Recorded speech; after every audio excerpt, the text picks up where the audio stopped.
왕의 침실 문 앞. 오늘 밤은 누가 들어갈까요? 왕비? 후궁? 아니면 이름 없는 궁녀? 놀랍게도 이 모든 것이 기록으로 남아있어요. 조선시대 왕의 하룻밤은 비밀이 아니었거든요. 누가 들어갔는지, 몇 시에 들어갔는지, 얼마나 머물렀는지, 심지어 다음날 왕의 컨디션까지 상궁들이 낱낱이 보고했고 승정원에서 꼼꼼히 기록했죠. 왜 왕의 사생활을 이렇게까지 철저하게 관리했을까요? 그리고 실제로 조선의 왕들은 하룻밤에 몇 명의 여인을 만났을까요? 오늘은 승정원 일기와 조선 왕조실록에 숨겨진 충격적인 기록들을 공개합니다. 조선 왕조 500년. 27명의 왕이 이 땅을 다스렸어요. 그리고 그들 옆에는 항상 여인들이 있었죠. 왕비, 후궁, 궁녀까지. 많게는 한 왕이 20명이 넘는 여인을 거느린 경우도 있었어요. 그렇다면 왕은 이 많은 여인들과 어떻게 밤을 보냈을까요? 먼저 승은이라는 단어부터 알아야 해요. 승은, 왕의 은혜를 입는다는 뜻인데요. 쉽게 말하면 왕과 함께 밤을 보내는 것을 의미했어요. 하지만 단순히 잠자리를 같이 한다는 의미가 아니었어요. 승은을 입는다는 것은 왕의 아이를 가질 수 있는 기회를 얻었다는 뜻이었죠. 조선은 왕위를 세습하는 나라였어요. 왕의 아들이 다음 왕이 되는 시스템이었죠. 그래서 누가 왕의 아이를 낳느냐가 엄청나게 중요한 문제였어요. 만약 왕비가 아들을 낳지 못하면 후궁의 아들이라도 왕위를 이어야 했어요. 그러니 누가 언제 왕의 승은을 입었는지가 국가적으로 중요한 정보였던 거죠. 왕의 하룻밤이 그저 개인적인 즐거움이 아니라 나라의 미래를 결정하는 공식 업무였던 셈이에요. 그래서 조선 왕실은 이것을 철저하게 관리했어요. 왕이 누구와 언제 동침했는지 모두 기록으로 남겨야 했죠. 이 기록이 없으면 나중에 왕자가 태어났을 때 정통성을 증명할 방법이 없었거든요. 상상해보세요. 후궁이 아이를 낳았다고 주장하는데 그 아이가 정말 왕의 아들인지 어떻게 알 수 있을까요? DNA 검사도 없던 시대였잖아요. 오직 기록만이 유일한 증거였어요. 그래서 왕의 침실 문 앞에는 항상 상궁들이 대기하고 있었고 누가 들어갔는지, 언제 나왔는지를 빠짐없이 보고했던 거예요. 그럼 이 기록은 누가 작성했을까요? 바로 승정원이라는 곳이었어요. 승정원은 왕의 비서실 같은 곳이었죠. 왕의 명령을 각 부처에 전달하고 각 부처의 보고를 왕에게 올리는 역할을 했어요. 그리고 왕이 하루 동안 한 모든 일을 기록으로 남겼는데 이게 바로 승정원 일기예요.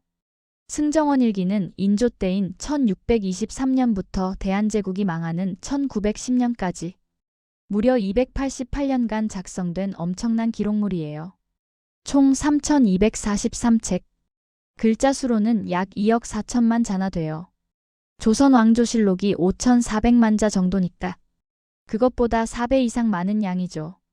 이 승정원 일기에는 왕의 모든 일상이 담겨 있어요. 아침에 몇 시에 일어났는지, 누구를 만났는지, 무슨 명령을 내렸는지, 점심에 뭐 먹었는지, 저녁에 어디서 잤는지까지요. 당연히 밤에 누구와 함께 있었는지도 포함됐죠. 승정원에는 주서라는 벼슬이 있었는데 이들은 정칠품 관리로 왕의 동정을 기록하는 일을 했어요. 주서들은 교대로 24시간 왕 곁을 지키며 모든 것을 적었죠. 물론 왕이 침전에 들어가면 남자인 주서는 따라 들어갈 수 없었어요. 그럼 어떻게 기록했을까요? 침전을 관리하는 상궁들이 다음날 아침 주서에게 보고했어요. 어젯밤 왕께서 누구와 함께 계셨고 몇 시쯤 동침이 이루어졌으며 오늘 아침 왕의 건강 상태는 양호하십니다. 이런 식으로 상세하게 알려주면 주서가 그대로 승정원 일기에 적는 거예요. 그리고 이 기록은 아무나 볼 수 없었어요. 심지어 왕도 함부로 볼 수 없었죠. 왜냐하면 왕이 기록을 보게 되면 자기에게 불리한 내용을 지우거나 고칠 수 있잖아요. 그래서 승정원 일기는 철저하게 보관됐다가 왕이 죽은 뒤에 실록을 만들 때 참고 자료로만 사용됐어요. 그런데 이 승정원 일기를 보면 정말 놀라운 기록들이 나와요. 어떤 왕은 하루에 2명의 여인을 만난 기록도 있고 어떤 왕은 한 달 내내 왕비만 만난 기록도 있어요. 또 어떤 왕은 나이 70이 넘어서도 후궁과 동침한 기록이 남아있죠. 이렇게 세세한 기록이 남아있다는 게 놀랍지 않나요? 왕의 침실까지 국가가 관리했다는 증거예요. 왕실의 대를 잇는 문제가 그만큼 중요했기 때문이에요. 만약 기록이 없었다면 어땠을까요? 아마도 왕자가 태어날 때마다 진짜 왕의 아들인지 의심받았을 거예요. 권력 다툼도 더 심했겠죠.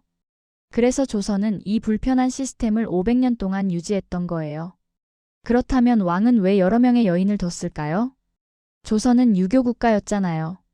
일부일처제를 강조하는 나라였는데 왕만큼은 예외였어요. 왕비는 한 명이었지만 후궁은 여러 명 둘 수 있었죠. 이유가 뭘까요? 바로 왕실의 대가 끊어지면 안 됐기 때문이에요. 조선시대에는 의학이 발달하지 않았어요. 아이가 태어나도 살아남기 어려웠죠. 특히 영유아 사망률이 엄청 높았어요. 왕자나 공주도 예외가 아니었어요. 실록을 보면 대부분의 왕들이 여러 자녀를 잃었다는 기록이 나와요. 세종대왕도 18명의 자녀 중 몇 명은 어릴 때 세상을 떠났어요. 그래서 왕비 한 명만으로는 왕실의 대를 잇기 힘들다고 판단했어요. 후궁 제도는 바로 이런 위험을 분산하기 위한 장치였던 거예요. 후궁은 두 가지 방법으로 뽑혔어요. 첫 번째는 간택 후궁이에요. 왕비를 뽑듯이 전국에 금홀령을 내리고 양반 집안의 처녀들을 모아서 선발하는 방식이었죠. 주로 왕비가 아들을 낳지 못할 때 이 방법을 썼어요. 두 번째는 승은 후궁이에요. 궁녀로 일하다가 왕의 눈에 들어 승은을 입은 경우예요. 이들은 대부분 중인이나 평민, 심지어 천민 출신도 있었어요. 왕의 아이를 가지면 그때부터 후궁으로 인정받았죠. 후궁의 품계는 8단계로 나뉘어 있었어요. 가장 높은 정일품 빈부터 가장 낮은 종사품 수건까지요. 간택 후궁은 보통 종이품 수기부터 시작했고 승은 후궁은 종사품 수건부터 시작했어요. 왕자를 낳으면 승진할 수 있었죠. 하지만 아무리 높은 품계를 받아도 후궁은 후궁이었어요. 왕비와는 비교할 수 없었죠. 왕비는 국모로서 나라 전체를 대표했지만 후궁은 그저 왕의 아이를 낳기 위해 존재하는 여인이었어요. 후궁의 아들은 군, 왕비의 아들은 대군이라 불렸는데 신분 차이가 확실했죠. 후궁의 딸은 옹주, 왕비의 딸은 공주로. 이것도 마찬가지로 구분됐어요. 그럼에도 불구하고 왕의 아이를 낳는다는 건 엄청난 기회였어요. 만약 후궁의 아들이 왕이 된다면 그 후궁은 왕의 어머니가 되는 거잖아요. 왕비로 승격되지는 못했지만 대비로서 최고의 예우를 받을 수 있었어요. 실제로 조선 역사에 후궁 출신 왕이 여럿 있었어요. 경종의 어머니 희빈장씨, 영조의 어머니 숙빈 최씨. 이들은 모두 궁녀에서 왕의 어머니가 된 경우죠. 그래서 궁궐의 모든 여인들은 왕의 승은을 입기를 꿈꿨어요. 승은 한 번이 평생을 바꿀 수 있었으니까요. 하지만 여기서 중요한 문제가 하나 생겨요. 과연 그 아이가 정말 왕의 아들일까요? 어떻게 증명할 수 있을까요? 오늘날처럼 DNA 검사를 할 수도 없었잖아요. 그래서 필요했던 게 바로 기록이에요. 승정원 일기에 명확하게 적혀 있어야만 했죠. 몇 년 몇 월 며칠, 어느 시즌에, 어느 전각에서, 누구와 동침했다. 이렇게 구체적으로 기록해둬야 나중에 아이가 태어났을 때 계산할 수 있었어요. 임신 기간은 보통 10개월이잖아요. 그러니까 기록된 날짜로부터 10개월 뒤에 아이가 태어나면 그 아이는 왕의 자식이 맞다고 인정받을 수 있었던 거죠.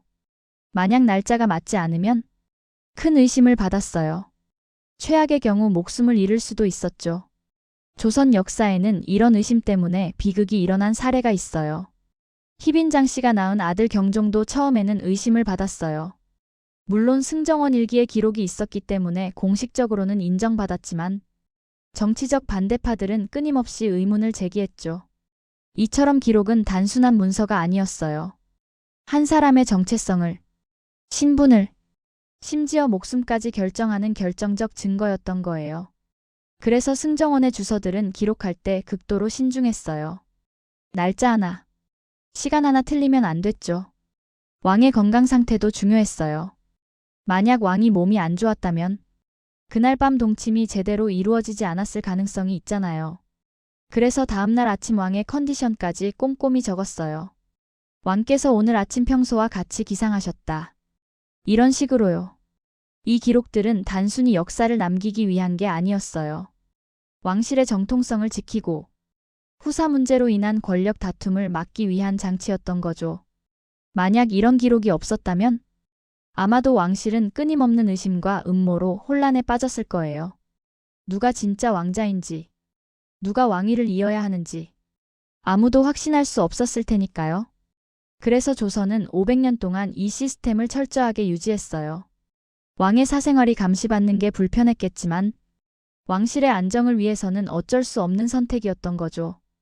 게다가 이 기록은 왕의 건강관리 목적도 있었어요. 너무 자주 동침하면 왕의 건강이 나빠질 수 있잖아요. 그래서 상궁들이 적절히 조절했어요. 전하, 요즘 너무 자주 동침하셔서 용체가 좋지 않으십니다. 이런 식으로 간언하기도 했죠. 결국 왕의 하룻밤은 개인의 즐거움이 아니라 국가의 미래를 준비하는 공식 업무였던 셈이에요. 그리고 그 모든 과정이 철저하게 기록으로 남겨졌던 거죠. 그렇다면 왕의 승은을 입기 위해서는 어떤 과정을 거쳐야 했을까요? 먼저 왕비부터 살펴볼게요. 왕비는 간택이라는 공식 절차를 통해 선발됐어요. 전국에 금혼령을 내려서 일정 나이의 처녀들은 결혼을 할 수 없게 만들었죠. 그리고 양반 집안의 딸들을 궁궐로 불러 모았어요. 1차, 2차, 3차 간택을 거쳐서 최종적으로 한 명을 왕비로 선택했죠. 간택 과정에서는 외모만 보는 게 아니었어요. 집안의 배경, 가문의 명성, 건강 상태, 심지어 사주까지 모두 확인했어요. 왕비는 국모가 될 사람이니까 신중할 수밖에 없었던 거죠. 그럼 후궁은 어땠을까요? 후궁도 두 가지 방법이 있었다고 했죠? 간택 후궁과 승은 후궁이요. 간택 후궁은 왕비처럼 공식 절차를 거쳤어요. 주로 왕비가 아들을 낳지 못할 때 뽑혔죠. 전국에서 양반 집안 딸들을 모아서 선발했어요. 하지만 왕비만큼 까다롭지는 않았어요. 1차, 2차 정도만 거치면 됐죠. 간택 후궁으로 선발되면 종이품 수기부터 시작했어요. 왕비보다는 낫지만 그래도 꽤 높은 품계였죠. 그런데 승은 후궁은 달랐어요. 이들은 원래 궁녀로 일하던 여인들이었어요. 궁녀는 어떻게 뽑혔을까요? 보통 7살에서 13살 사이에 궁에 들어왔어요.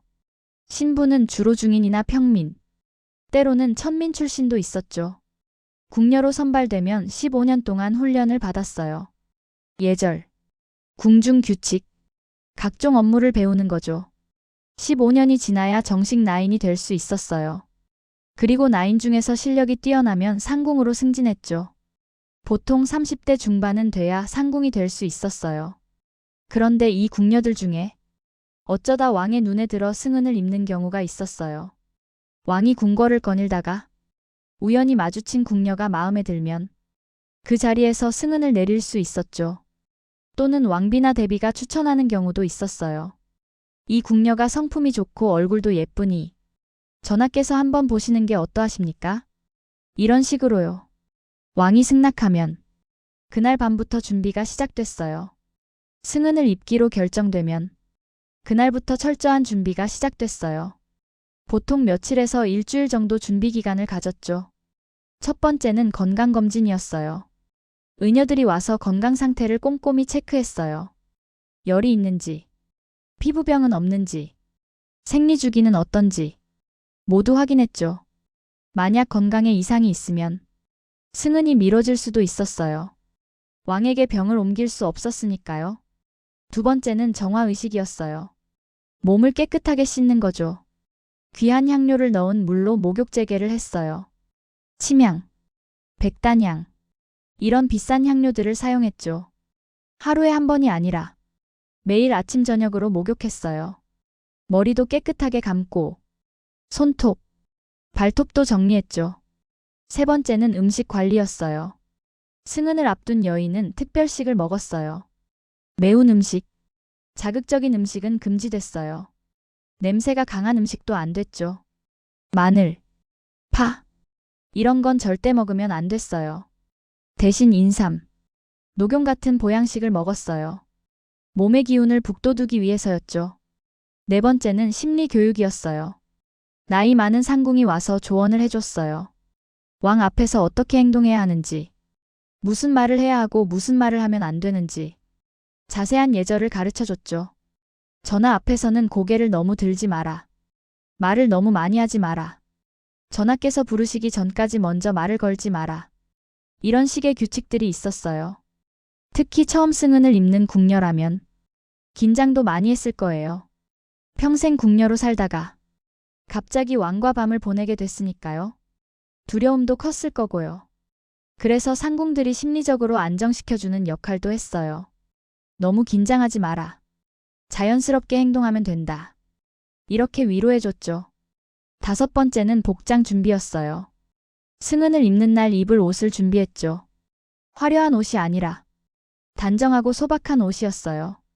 색깔도 화려하지 않았고 장신구도 최소한만 착용했죠.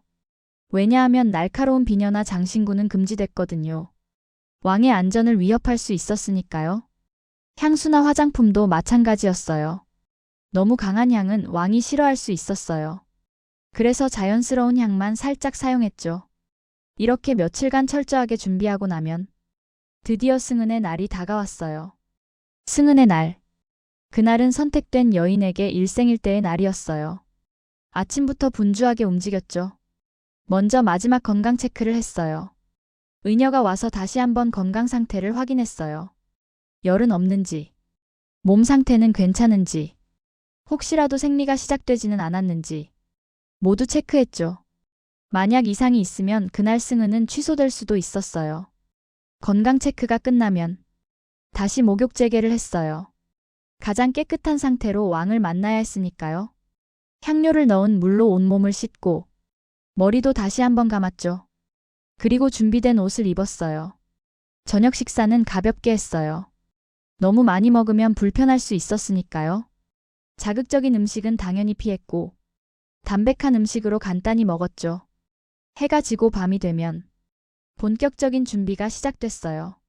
승은 상궁이라고 불리는 나이 많은 상궁이 선택된 여인을 데리러 왔어요. 이제 출발할 시간입니다. 그 말과 함께 여인은 자기 처소를 나섰죠. 혼자 가는 게 아니었어요. 승은 상궁을 비롯해서 몇 명의 나인들이 함께 동행했어요. 등불을 들고 조용히 왕의 침전으로 향했죠. 궁궐은 넓었어요. 여러 전각을 지나야 했죠. 사람들 눈에 띄지 않게 조용한 경로로 이동했어요. 밤이라 어두웠지만 등불빛에 의지해서 걸어갔죠. 여인의 마음은 어땠을까요? 떨렸을 거예요. 설렜을 수도 있고 두려웠을 수도 있어요. 만약 왕의 마음에 들면 인생이 완전히 바뀔 수 있었으니까요. 궁녀에서 후궁이 될 수 있고 운이 좋으면 왕자를 낳아서 왕의 어머니가 될 수도 있었죠. 하지만 반대로 왕의 마음에 들지 못하면 단 한 번의 승은으로 끝날 수도 있었어요. 그럼 다시 궁녀로 돌아가서 평범하게 살아야 했죠. 드디어 왕의 침전에 도착했어요. 침전은 보통 강령전이라고 불렀는데 왕이 일상생활을 하는 곳이었어요. 침전 문 앞에서 승은 상궁이 안으로 들어가 왕께 보고했어요. 전하, 오늘 밤 모실 여인이 도착했사옵니다. 왕이 허락하면 그때서야 여인이 들어갈 수 있었어요. 하지만 바로 왕이 있는 방으로 가는 게 아니었어요. 먼저 옆방에서 대기했죠. 왕이 부를 때까지 기다려야 했어요. 왕의 부름을 받으면 지밀상궁이라고 불리는 상궁이 여인을 왕이 있는 방으로 안내했어요. 침전 내부는 크게 두 부분으로 나뉘어 있었어요. 동온돌방과 서온돌방이요. 동온돌방은 양의 기운을 띈다고 해서 주로 동침이 이루어지는 공간이었어요. 서온돌방은 음의 기운을 띈다고 해서 평소에 휴식하는 공간이었죠. 왕이 기다리는 동온돌방으로 들어가면 여인은 먼저 예를 갖춰 인사했어요. 무릎을 꿇고 고개를 숙여서 전하를 뵙습니다. 정중하게 인사했죠. 왕이 편히 하라고 말하면 그제서야 자리에 앉을 수 있었어요. 이때부터는 왕의 분위기를 살펴야 했어요. 왕이 말을 걸면 대답하고 왕이 조용히 있으면 함께 조용히 있어야 했죠. 절대 먼저 말을 꺼내면 안 됐어요. 왕과 대화를 나누기도 했어요. 내 이름은 무엇이냐? 어느 집안 출신이냐? 궁에 들어온 지는 얼마나 됐느냐? 이런 질문들을 했죠. 여인은 공손하게 대답해야 했어요. 목소리는 크지 않게. 하지만 또렷하제요. 그리고 왕이 원하면 본격적인 동침이 시작됐어요. 이때 중요한 점이 있었어요. 침전 안에는 왕과 여인 단둘만 있었지만 침전 밖에는 상궁들이 대기하고 있었다는 거예요. 문 하나를 사이에 두고 바로 옆방에서 여러 명의 상궁들이 앉아 있었죠. 왜 그랬을까요? 첫째, 왕의 안전을 위해서였어요. 만약 침전 안에서 무슨 일이 생기면 즉시 들어가야 했으니까요. 둘째, 시간을 관리하기 위해서였어요. 왕이 너무 오래 동침하면 건강에 좋지 않다고 생각했거든요. 그래서 적절한 시간이 지나면 상궁이 문 밖에서 조심스럽게 알렸어요. 기침 소리를 내거나 전하, 시각이 깊어서옵니다. 이렇게 말하기도 했죠. 물론 왕이 무시하면 어쩔 수 없었지만 대부분은 상궁의 말을 들었어요. 왕도 자기 건강이 중요했으니까요. 동침이 끝나면 여인은 다시 예를 갖춰 인사하고 침전을 나왔어요. 지밀상궁이 다시 안내해서 원래 처소로 돌아갔죠. 그리고 다음날 아침, 승은 상궁이 승정원에 보고했어요. 어젯밤 누구와 동침이 이루어졌고 몇 시쯤이었으며 오늘 아침 전하의 용체는 평안하십니다. 이렇게 상세하게 보고하면 승정원의 주서가 그대로 승정원 일기에 기록했어요. 이 기록이 바로 그 여인이 왕의 승은을 입었다는 공식 증거가 됐죠.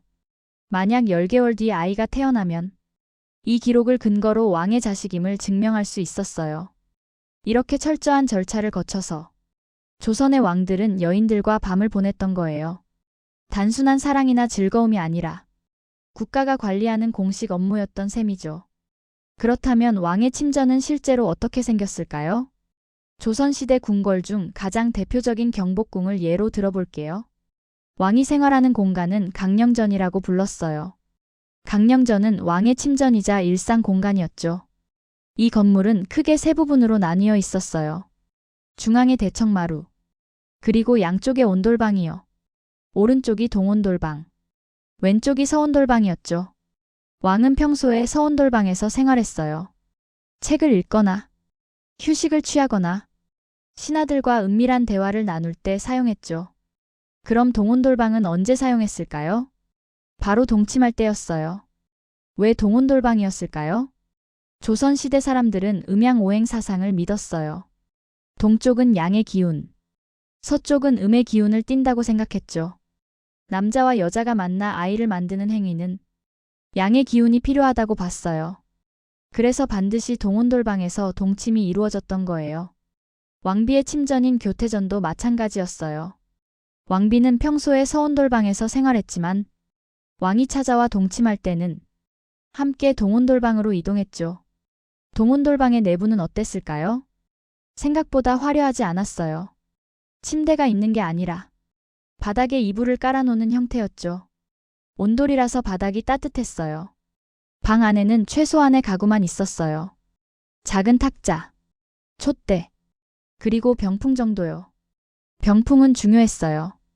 방 안을 구분하는 역할도 했지만 나쁜 기운을 막아준다고도 믿었거든요. 그래서 동침할 때도 병풍을 세워놨어요. 방의 크기는 어땠을까요? 생각보다 크지 않았어요. 대략 10평 정도였죠. 왕의 방이라고 해서 엄청 넓은 게 아니었어요. 오히려 아늑한 느낌이었죠. 창문은 한지로 발라져 있었고 밖에서 안이 보이지 않도록 했어요. 하지만 소리는 들렸어요. 그래서 침전 밖에 대기하는 상궁들은 안에서 무슨 일이 일어나는지 어느 정도 알 수 있었죠.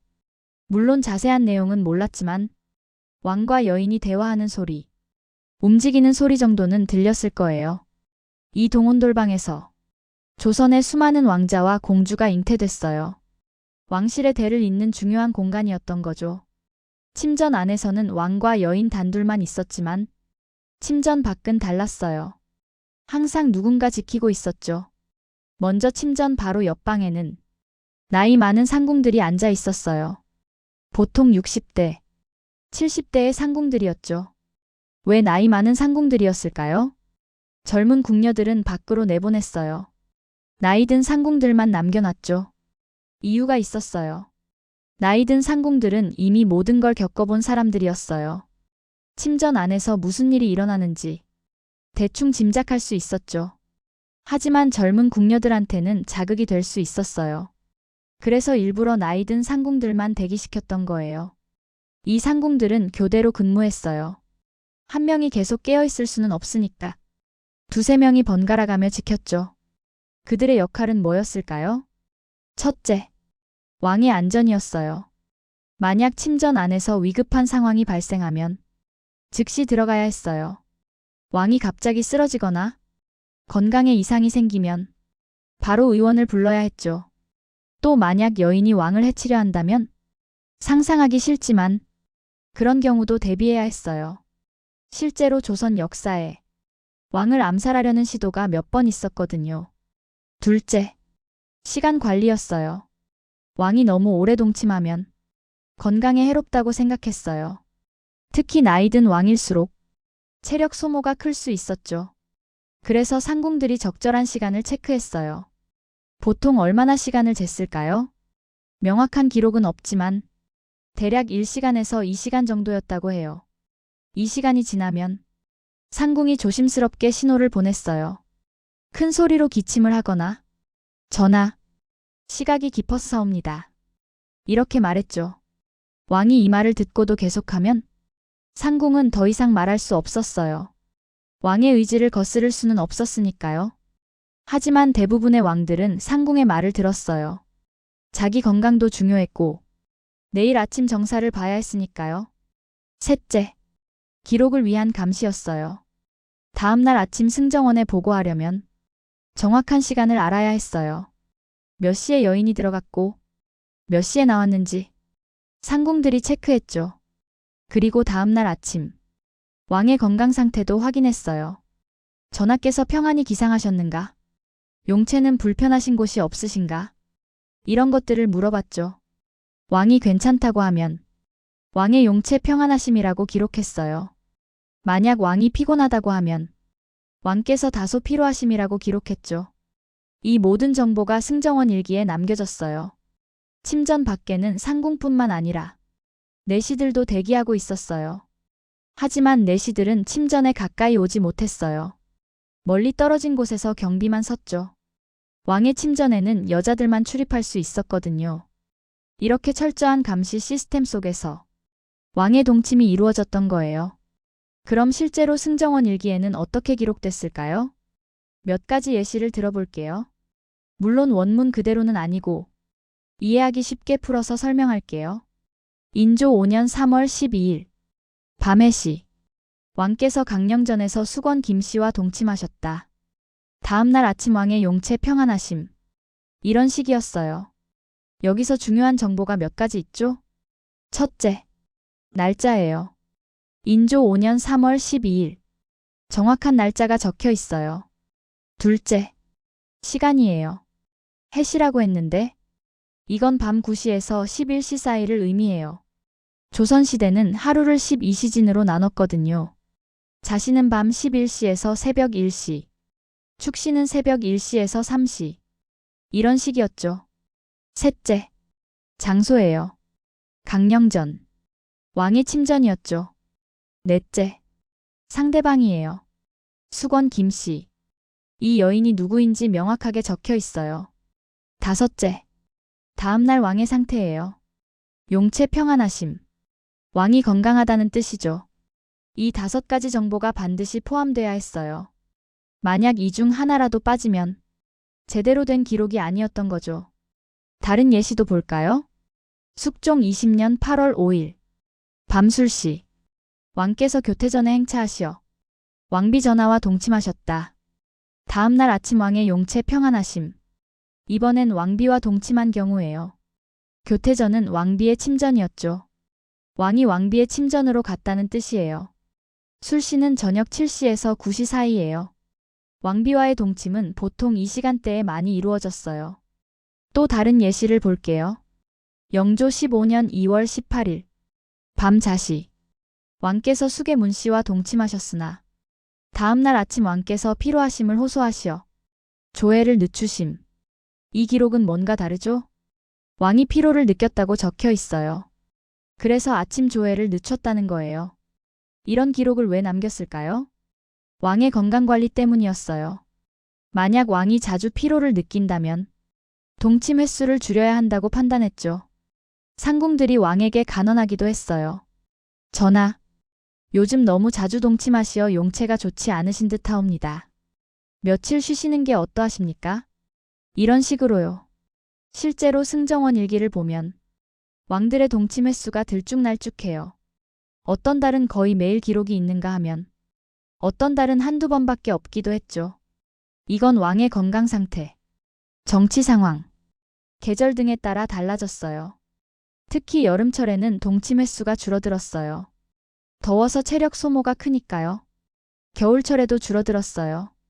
추워서 몸을 따뜻하게 유지하는 게 중요했으니까요. 봄과 가을에 가장 많았다고 해요. 이렇게 세세한 기록들이 288년 동안 쌓여서 엄청난 양의 승정원 일기가 만들어진 거예요. 이 기록들은 왜 이렇게 중요했을까요? 가장 큰 이유는 왕자의 정통성 증명이었어요. 10개월 뒤 여인이 아이를 낳았다고 칩시다. 그럼 승정원 일기를 꺼내서 확인했어요. 수건 김씨가 인조 5년 3월 12일에 승은을 입었다. 그로부터 10개월 뒤인 인조 6년 1월 15일에 아들을 낳았다. 날짜가 정확히 맞는다. 이 아이는 왕의 아들이 맞다. 이런 식으로 증명했던 거죠. 만약 날짜가 맞지 않으면 큰 문제가 됐어요. 이 여인은 인조 5년 3월 12일에 승은을 입었는데 5개월 만에 아이를 낳았다? 이건 말이 안 된다. 임신 기간은 10개월인데 이렇게 되면 그 아이는 왕의 자식으로 인정받을 수 없었어요. 최악의 경우 그 여인은 간통죄로 처벌받을 수도 있었죠. 실제로 조선 역사에 이런 일이 있었어요. 어떤 후궁이 아이를 낳았는데 승은 날짜와 출산 날짜가 맞지 않았던 거예요. 결국 그 후궁은 궁에서 쫓겨났고 아이도 왕자로 인정받지 못했죠. 그래서 후궁들은 임신하면 즉시 보고해야 했어요. 몸의 변화가 느껴지면 바로 의녀를 불러 확인했죠. 의녀가 임신이 맞다고 진단하면 그 즉시 승정원에 보고됐어요. 수건 김씨가 임신한 것으로 보임. 이것도 기록으로 남겨졌죠. 그리고 출산할 때까지 매달 건강 상태를 체크하고 기록했어요. 수건 김씨 임신 3개월. 태기가 평안함. 수건 김씨 임신 7개월. 용태가 양호함. 이런 식으로요. 그리고 드디어 아이가 태어나면 수건 김씨가 아들을 순산하였다. 왕자는 건강하며 울음소리가 우렁차다. 이렇게 기록됐어요. 이 모든 기록이 하나로 연결돼서 그 왕자가 정말 왕의 아들임을 증명하는 증거가 됐던 거예요. 기록의 또 다른 중요성은 왕의 건강관리였어요. 왕이 너무 자주 동침하면 체력이 떨어지고 병에 걸릴 수 있었어요. 그래서 승정원 일기를 보면서 최근 한 달간 왕께서 15번이나 동침하셨다. 이건 너무 많다. 횟수를 줄여야겠다. 이런 식으로 관리했던 거죠. 상궁들이나 의원들이 왕에게 조언하기도 했어요. 전하, 요즘 너무 무리하시는 것 같사옵니다. 용체를 위해 며칠 쉬시옵소서. 물론 왕이 듣지 않으면 어쩔 수 없었지만 대부분은 건강을 위해 조절했어요. 이렇게 철저한 기록 시스템 덕분에 조선은 500년 동안 왕실의 대를 이어올 수 있었어요. 왕자의 정통성 논란도 최소화할 수 있었죠. 여기까지 조선 왕실의 동침과 기록 시스템에 대해 알아봤어요. 그런데 궁금하지 않으세요? 실제로 조선의 왕들은 얼마나 자주 몇 명의 여인을 만났을까요? 그 충격적인 기록들 터치하고 이어서 보세요. 자, 이제 본격적으로 조선 왕들의 실제 기록을 살펴볼게요. 먼저 태종 이방원부터 시작할게요. 태종은 조선 3대 왕이죠. 2번의 왕자의 난을 일으켜 왕위에 오른 인물이에요. 강력한 왕권을 구축한 것으로 유명하죠. 그런데 태종의 사생활은 어땠을까요? 실록을 보면 놀라운 기록이 나와요. 태종은 후궁을 10명 이상 뒀어요. 그리고 자녀가 무려 30명이 넘었죠. 왕비 원경왕후와의 사이에서 4남 4녀, 후궁들 사이에서 12남 14녀를 낳았어요. 이게 어떻게 가능했을까요? 태종은 거의 매일 밤 누군가와 동침했다고 해요. 왕비와 후궁들을 번갈아가며 만났죠. 심지어 하루에 2명을 만난 기록도 있어요. 태종 8년 4월 3일. 낮에는 왕비 전하와 밤에는 숙의 박씨와 동침하셨다. 이런 기록이 실제로 남아 있어요. 태종은 왕권을 강화하는 데만 집중한 게 아니라 왕실의 대를 확실하게 잇는 것도 중요하게 생각했던 거죠. 다음은 세종대왕이에요. 한글을 만든 성군으로 유명하죠. 세종의 사생활은 어땠을까요? 세종은 왕비 소원왕후와 금슬이 좋았어요. 소원왕후와의 사이에서 8남 2녀를 낳았죠. 그런데 왕비만 사랑한 건 아니었어요. 세종도 후궁을 여럿 뒀어요. 총 8명의 후궁이 있었고 그들 사이에서 10남 8녀를 더 낳았어요. 세종의 자녀는 총 18남 10녀, 28명이었죠.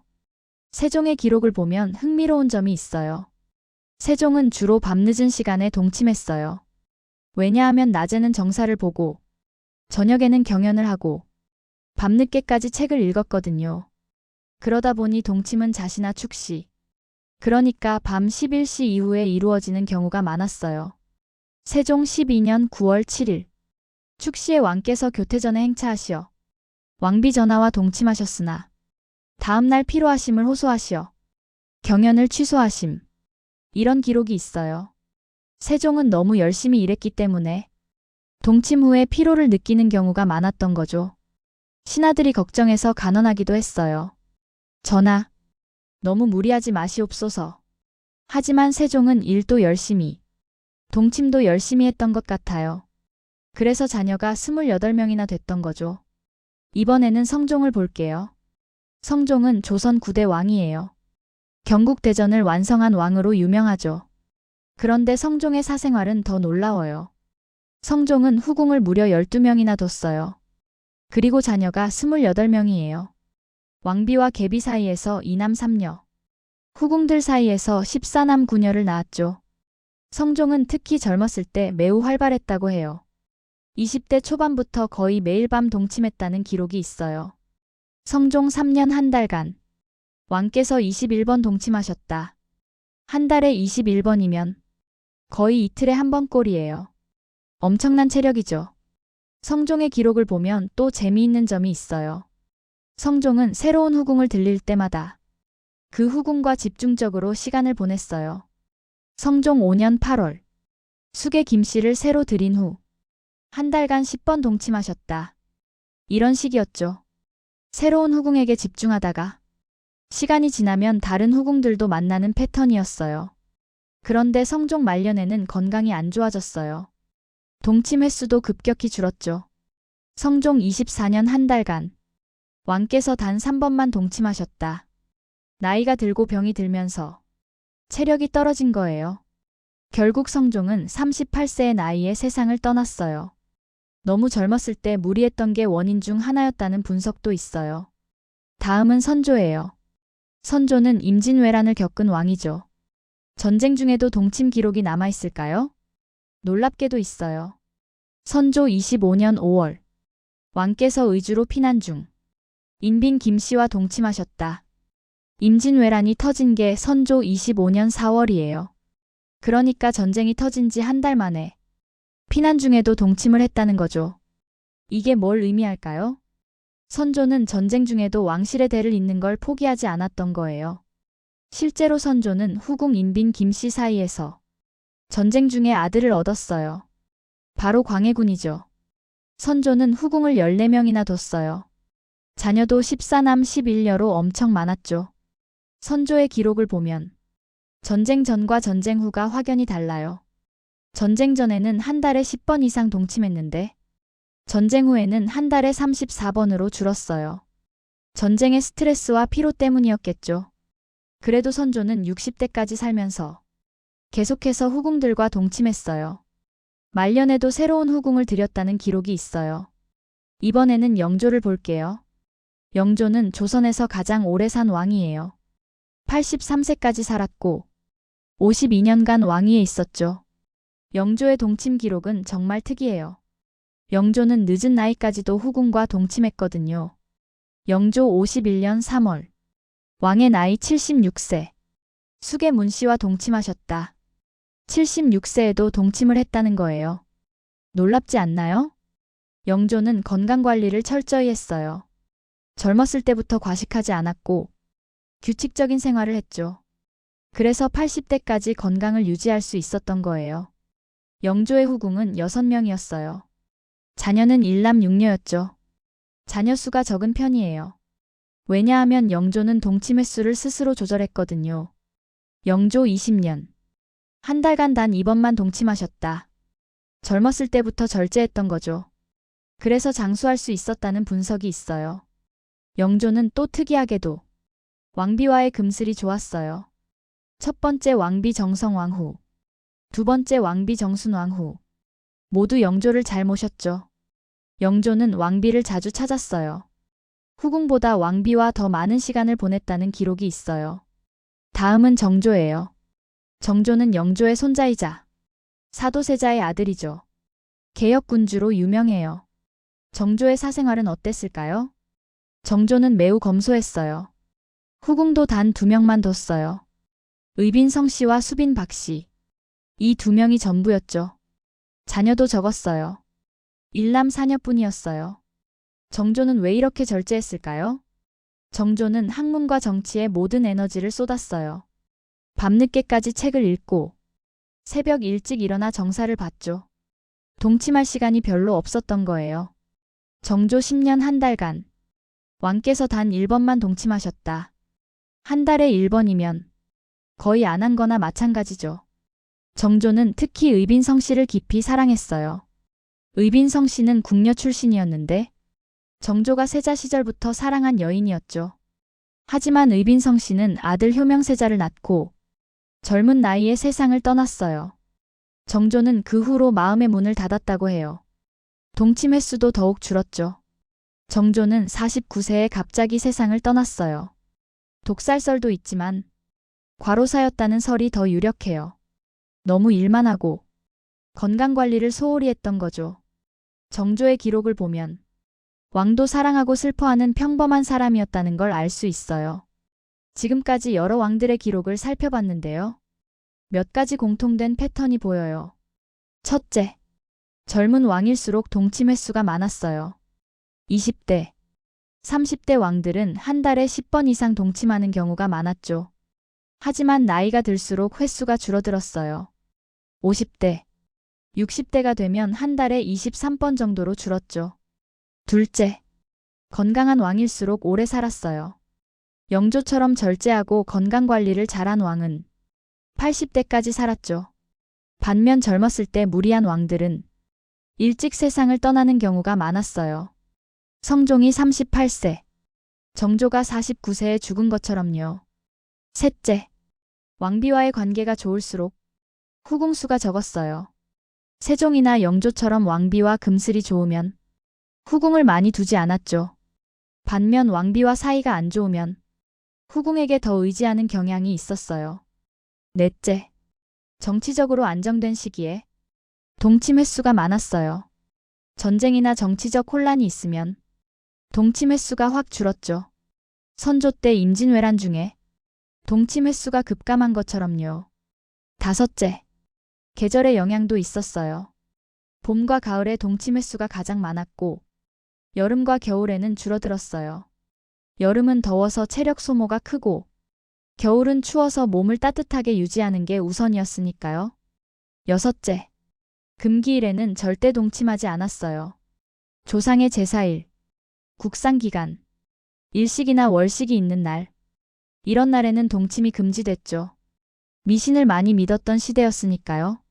일곱째, 왕의 성향에 따라 차이가 컸어요. 활동적이고 건강한 왕은 동침도 자주 했어요. 반면 학문을 좋아하고 내성적인 왕은 동침 횟수가 적었죠. 그럼 조선 왕들 중에서 가장 많이 동침한 왕은 누구였을까요? 기록으로 봤을 때는 태종과 성종이 가장 많았어요. 한 달 평균 15번 이상 동침했으니까요. 반대로 가장 적게 동침한 왕은 정조와 헌종이었어요. 정조는 학문에 몰두했고 헌종은 병약해서 일찍 죽었거든요. 또 하나 흥미로운 점은 하룻밤에 여러 명을 만난 기록도 있다는 거예요. 태종 8년 4월 3일 낮에는 왕비 전하와 밤에는 수계 박씨와 동침하셨다. 이런 기록이 실제로 있었어요. 하루에 2명이요. 믿기지 않죠? 하지만 이건 매우 드문 경우였어요. 대부분의 왕들은 하룻밤에 한 명만 만났죠. 그리고 승정원 일기를 보면 왕들도 평범한 사람이었다는 걸 알 수 있어요. 피곤하면 쉬고, 아프면 동침을 미루고, 때로는 외로워서 누군가를 찾고, 그런 평범한 감정을 가진 사람이었던 거죠. 다만 그들의 사생활이 국가의 운명과 직결돼 있었다는 게 우리와 달랐던 점이에요. 지금까지 왕들의 이야기를 들었다면 이제 여인들의 이야기를 들어볼 차례예요. 승은을 입은 여인들의 삶은 어땠을까요? 먼저 승은 상궁부터 살펴볼게요. 승은 상궁이 뭐냐고요? 왕의 승은을 입었지만 아직 아이를 낳지 못한 궁녀를 말해요. 원래 궁녀에서 상궁이 되려면 15년 이상 일하고 30대 중반은 돼야 했어요. 하지만 승은을 입으면 그날 바로 상궁이 됐어요. 나이가 10대든 20대든 상관없이요. 이걸 특별 상궁이라고 불렀죠. 승은 상궁이 되면 뭐가 달라질까요?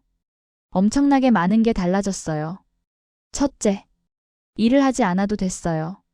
다른 궁녀들은 매일 청소하고, 빨래하고, 음식 만들고, 온갖 자비를 해야 했죠. 하지만 승은 상궁은 그런 일에서 완전히 해방됐어요. 그냥 왕 곁에서 시중만 들면 됐죠. 둘째, 별도의 처소를 받았어요. 다른 궁녀들은 여럿이 함께 자야 했지만 승은 상궁은 혼자 쓰는 방을 받았어요. 작지만 독립된 공간이었죠. 셋째, 시녀를 배정받았어요. 자기를 시중드는 어린 나인들이 생긴 거예요. 어제까지 다른 상궁 밑에서 일하던 궁녀가 오늘부터는 자기 밑에 나인을 두게 된 거죠. 넷째, 복장이 달라졌어요. 일반 궁녀는 남색 치마에 옥색 저고리를 입었지만 승은 상궁은 후궁처럼 화려한 옷을 입을 수 있었어요. 비단 옷도 입을 수 있었죠. 다섯째, 권력이 생겼어요. 다른 궁녀들이 함부로 대할 수 없었죠. 왕의 총애를 받는 여인이니까요. 심지어 나이 많은 상궁들도 승은 상궁한테는 조심스러워했어요. 언제 왕의 아이를 가질지 모르니까요. 만약 왕자를 낳으면 그땐 정식 후궁이 되는 거예요. 종사품 수건부터 시작해서 아들이 왕이 되면 정일품 빈까지 올라갈 수 있었죠. 대표적인 예가 숙빈 최 씨예요. 원래 인현왕후를 모시는 평범한 궁녀였는데 숙종의 승은을 입고 연인군을 낳았죠. 그 연인군이 바로 영조예요. 영조가 왕이 되자 숙빈 최 씨는 왕의 어머니가 됐어요. 신분 상승의 최고봉이었죠. 하지만 모든 승은 상궁이 이렇게 행복한 결말을 맞이한 건 아니었어요. 어떤 승은 상궁은 단 한 번 왕의 승은을 입고 그 다음엔 평생 왕을 다시 보지 못했어요. 왕이 다시 부르지 않은 거죠. 그럼 그 여인은 어떻게 됐을까요? 승은 상궁이라는 신분은 유지됐지만 왕의 관심 밖으로 밀려났어요. 별도의 처소에서 홀로 늙어가는 거죠. 결혼도 못하고 아이도 낳지 못하고 그렇게 외롭게 살다가 죽는 거예요. 승은 상궁의 삶은 하늘과 지옥을 오가는 것 같았을 거예요. 그럼 정식 후궁이 된 여인들은 어땠을까요? 후궁들 사이에도 치열한 경쟁이 있었어요. 무엇을 두고 경쟁했을까요? 바로 왕의 총애였죠. 왕의 사랑을 받으면 권력도 얻고 가문도 영화롭게 할 수 있었으니까요. 후궁들은 어떻게 왕의 관심을 끌었을까요? 첫째, 외모를 가꿨어요. 화장을 하고 예쁜 옷을 입고 머리를 단정하게 빗었죠. 둘째, 재능을 뽐냈어요. 노래를 잘하거나 악기를 연주하거나 글씨를 잘 쓰거나 시를 짓는 재주가 있으면 유리했어요. 왕도 사람이니까 재미있고 똑똑한 여인을 좋아했죠. 셋째, 상궁들에게 잘 보였어요. 승은 일정을 관리하는 건 상궁들이었거든요. 상궁들한테 뇌물을 주거나 친하게 지내면 왕을 만날 기회가 더 많아졌어요. 오늘 밤은 숙의 김씨를 모시게 하는 게 어떠하십니까? 상궁이 왕한테 이렇게 추천하면 그 후궁이 선택될 가능성이 높았죠. 넷째, 아들을 낳으려고 노력했어요. 딸을 낳는 것보다 아들을 낳는 게 훨씬 중요했거든요. 아들을 낳으면 품계가 올라가고 왕의 총애도 더 받을 수 있었죠. 그래서 후궁들은 임신하면 아들을 낳기 위해 기도하고 몸조리를 철저히 했어요. 하지만 경쟁이 심하다 보니 음모와 모함도 많았어요. 다른 후궁을 헐뜯거나 왕한테 나쁜 말을 하거나 심지어 독을 타는 경우도 있었죠. 조선 역사에서 가장 유명한 후궁 싸움이 뭐냐고요? 바로 숙종 때 장희빈과 인현왕후의 갈등이에요. 장희빈은 원래 궁녀 출신이었어요. 숙종의 승은을 입고 아들 경종을 낳았죠. 그리고 정일품 빈이 됐어요. 하지만 장희빈은 여기서 만족하지 않았어요. 왕비가 되고 싶었던 거죠. 그래서 인현왕후를 모함하고 결국 인현왕후를 폐위시켰어요. 그리고 자기가 왕비 자리에 올랐죠. 조선 역사상 후궁 출신으로 왕비가 된 유일한 사람이에요. 하지만 장희빈의 영화는 오래가지 못했어요. 인현왕후가 복이 되면서 장희빈은 다시 후궁으로 강등됐죠. 그리고 결국 사약을 받고 죽었어요. 왜냐하면 인현왕후를 저주했다는 죄목 때문이었어요. 장희빈의 이야기는 후궁들의 경쟁이 얼마나 치열했는지, 그리고 그 끝이 얼마나 비극적일 수 있는지 보여주는 대표적인 사례예요. 권력을 향한 욕망이 결국 자신을 파멸시킨 거죠. 이런 일이 장희빈만 겪은 건 아니었어요. 조선 역사에는 후궁들 사이의 음모와 갈등이 끊임없이 기록돼 있어요. 왕의 총애를 받기 위한 목숨을 건 경쟁이었던 거죠. 그럼 정식 후궁이 된 여인들은 어땠을까요? 후궁들 사이에도 치열한 경쟁이 있었어요. 무엇을 두고 경쟁했을까요? 바로 왕의 총애였죠. 왕의 사랑을 받으면 권력도 얻고 가문도 영화롭게 할 수 있었으니까요. 후궁들은 어떻게 왕의 관심을 끌었을까요? 첫째, 외모를 가꿨어요. 화장을 하고 예쁜 옷을 입고 머리를 단정하게 빗었죠. 둘째, 재능을 뽐냈어요. 노래를 잘하거나 악기를 연주하거나 글씨를 잘 쓰거나 시를 짓는 재주가 있으면 유리했어요. 왕도 사람이니까 재미있고 똑똑한 여인을 좋아했죠. 셋째, 상궁들에게 잘 보였어요. 승은 일정을 관리하는 건 상궁들이었거든요.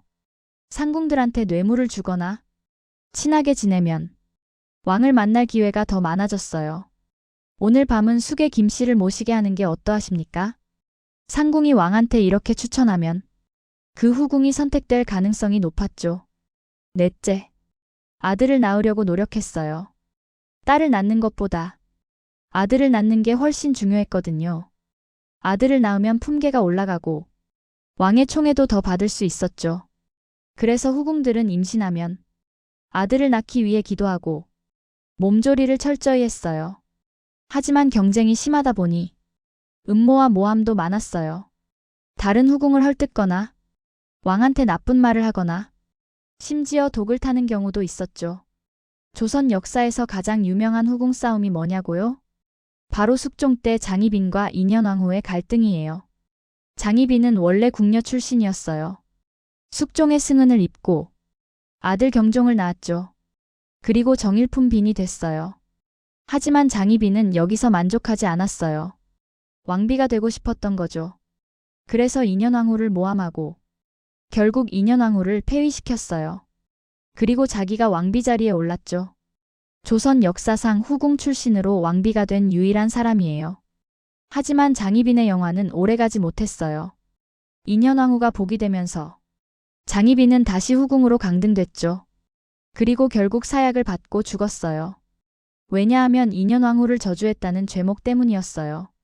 장희빈의 이야기는 후궁들의 경쟁이 얼마나 치열했는지, 그리고 그 끝이 얼마나 비극적일 수 있는지 보여주는 대표적인 사례예요. 권력을 향한 욕망이 결국 자신을 파멸시킨 거죠. 이런 일이 장희빈만 겪은 건 아니었어요. 조선 역사에는 후궁들 사이의 음모와 갈등이 끊임없이 기록돼 있어요. 왕의 총애를 받기 위한 목숨을 건 경쟁이었던 거죠. 지금까지 조선 왕실의 은밀한 침소, 왕들의 동침 기록의 충격적인 실체를 낱낱이 살펴봤어요. 왕의 사생활은 사생활이 아니었어요. 국가가 관리하고 기록하고 감시하는 공적 업무였죠. 승은을 입는다는 건 단순한 사랑이 아니라 왕실의 대를 잇기 위한 국가적 의례였어요. 여인들의 삶은 천차만별이었죠. 왕의 총애를 받아 후궁이 되고 왕의 어머니까지 된 행운아도 있었지만 평생 승은 한 번 못 입고 외롭게 죽어간 비운의 여인들도 많았어요. 권력과 욕망은 때로 비극을 낳았어요.